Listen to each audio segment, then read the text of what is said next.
At this time, I'd like to introduce Manley Barton. Manley was just on Tuesday elected the Speaker ProTem for the House of Representatives. He is here today representing the House. Since we can't go to the Capitol, he was willing to come to us, and have had the opportunity to work with Manley for a number of years on a variety of things, and very excited about him being in this role.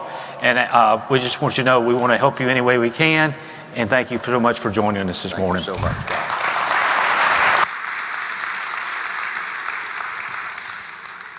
Can you hear me? Okay. Well, you know, I was sitting over there waiting, and I was thinking, I think the governor got my notes before he got up here and spoke. I think just about everything I wrote down he has addressed, but I'm going to give you maybe a little bit different perspective. I hope so. As I look out across the room, I see some really good friends, been friends a long time, and I know y'all have, many of these people have certainly been in leadership roles across the state and have given of your time to make your communities and the state better. Well, we've had an interesting start to the session.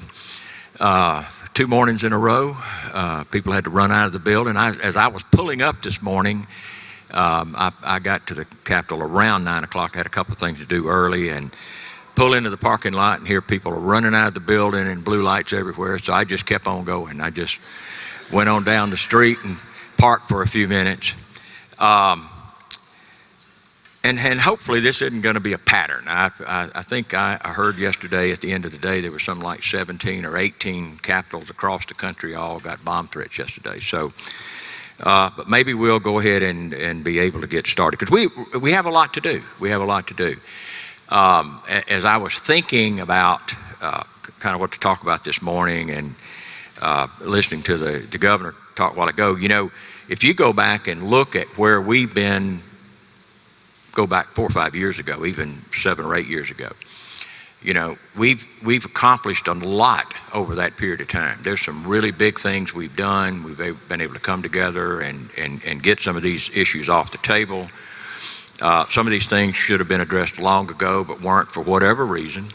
But I think we've kind of set a high bar, and so we've got to continue to try to keep that, what I'll call the run, going to accomplish big things as we move forward.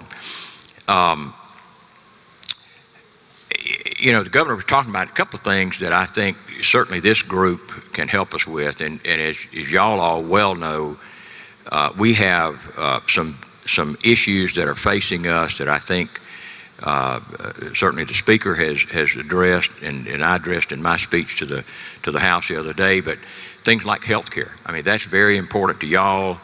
The education piece, the economic development piece, all of those things improves the quality of life in the communities you live in, helps your businesses, and those are things that we've got to do. But some of the things, and I thought the governor did a good job. I'd like to kind of delve just a little bit further into it, is the Accelerate, the career coach programs that we started a couple of years ago. We funded about half of that program 2 years ago. Last year we got it to about 3/4 funded, to put a career coach in every high school in the state. That's the goal. That's where we need to end up. And as I have become more and more acquainted with that, and work with the coaches and talk with the coaches and talk with the teachers at the schools and the students who've used these people, they're filling a role that I just didn't envision 4 or 5 years ago. You know, I thought you had counselors at school and they would help you and so forth.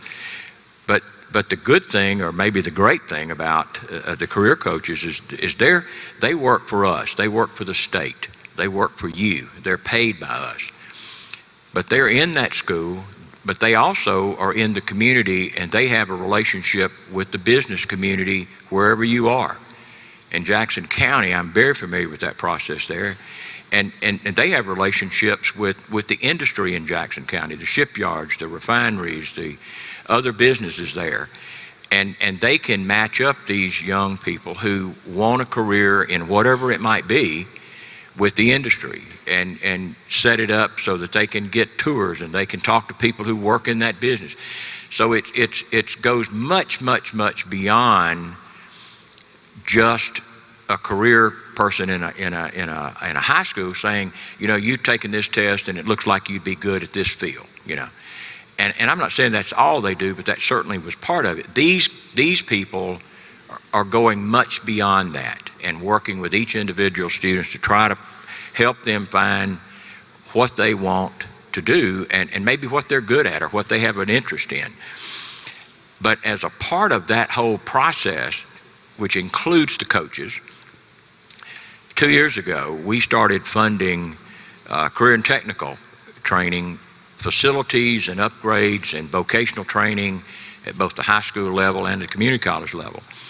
If you look at the funding levels that we've spent in career and technical in the last 2 years between high school and community colleges, it's around $100 million. That's a good investment, and we plan on continuing this or trying to do as much as we can, as much more as we can over the next few years to try to get the schools and the community colleges that want to do this.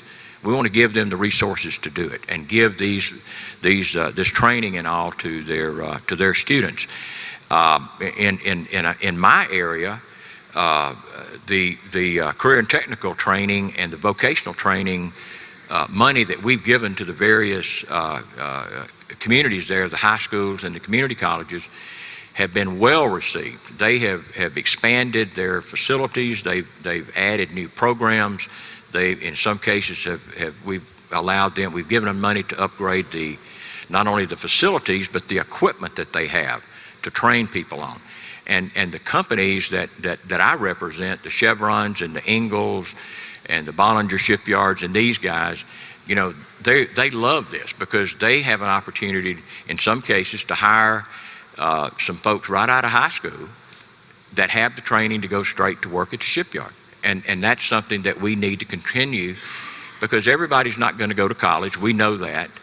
And we need to, for a variety of reasons, not only for industry, but for these individuals so that they have a career path that they can go down. So this is something we're going to continue to work on. I think the 2 or 3 things that all just fit together, of course, the workforce development, the economic development, and from the workforce development and the efforts that we're putting in there, hopefully we will increase our educated workforce. And that's the goal at the end of the day, is that we have a larger educated workforce for your businesses and other businesses that may wish to come to Mississippi. And so, but I think we're just getting started, but we've got a full agenda ahead of us. The issues, as I've already stated, some of them, the healthcare, workforce, education, getting to an educated workforce, economic development, that's just a few of the things that we're going to be working on. I wrote those down primarily because I thought those were the ones that probably affect the people in this room more than anything else. There's other things that probably have some effect, but those things affect you directly. But as we get into this session, and we actually start, and the governor talked about this a while ago, he's going to have hearings. We're going to certainly do a lot of stuff on our end of the hall and probably participate maybe in their hearings. I don't know. But we're going to be having the same discussions and hearing from the same people.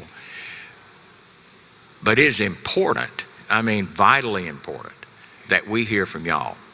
We need to hear kind of a voice that from y'all about maybe your ideas, things that you think are, if there's something that's not on this list that's important, give us that issue and tell us what you think about it and where you think we maybe ought to go with it and how we ought to fund it or not fund it, or if it's just changing the law to allow something.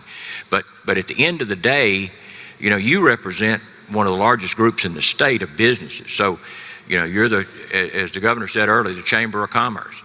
So you represent a broad group that represents the entire state, and certainly we would love to hear your ideas and solutions perhaps on how we address these various issues, because without the input from y'all, it's going to take us longer to get there. And so it really is vitally important that we hear we hear from y'all. As the governor said earlier, we're probably in the best financial shape the state has ever been in. We haven't borrowed money in several years. I don't anticipate us doing that again this year. I think we can probably be able to do everything within the cash that we have. That's a good thing for the state. But I want to emphasize, as we move into this session in the next several weeks, I think it's going to be vitally important that we hear from y'all the issues that y'all believe are important, and why you think it's important, and possibly some solutions and the directions we need to go in to kind of solve those problems. But you know, state is not perfect. We have some issues we've got to work on, and some of these issues have been around a long time. But we've managed to get through some pretty tough issues over the last 4 or 5 years. And some of the ones we've got before us this year are going to be a little difficult, and maybe a little uncomfortable, as some other people have said. But there are issues that we've got to address. They're not going to go away, and the only way we fix them is to face these issues head on, and make some decisions and move on. And I think that's a big part of leadership. Sometimes you've got to step out on a limb, make a decision, and go on to the next issue. And as you folks in here who head up companies and head up your own company maybe, and perhaps, you know, there comes a time you can't put it off anymore. There comes a time when you have to make a decision. My dad used to say the hardest thing for people to do was pull the string, is what he called it. He said they'd grab a hold to it, but he said sometimes you just got to pull it. And so I think that's where we find ourselves as a state on some of these issues that we know has been a problem for a long time. And we need to pull the string, we need to make some decisions, some hard decisions, and move on to the next issue, because as long as this issue is there and you're worrying about it, it's very difficult to get to the next issue, which may be a very difficult issue also. But I'm very excited for the start of the session. We've got 25 new members that are, as some folks have said in the past, that will probably be drinking from the fire hose for just a little while till they get their feet on the ground. We've got to get them to come into the loop. We've got to get them acclimated to the process, and I think they made a big step forward yesterday. They finally got to know where they're going to sit. So we got that behind us, and they were all sitting in their new seats yesterday. So, but we're going to move forward, and I feel really good about our new members. I think they're all going to fit in well, from what I can tell. Here again, we've got a lot to do. We've got a lot of things on our plate, and but I want to go back to the very first thing I said. We need y'all's help. Okay, without y'all's help, a lot of this won't get accomplished. And so we need your help. We need, y'all got a seat at the table, as long as you want one, and we want you to be there, and we want to hear your concerns and your ideas and your solutions. Thank y'all for allowing me to be here today.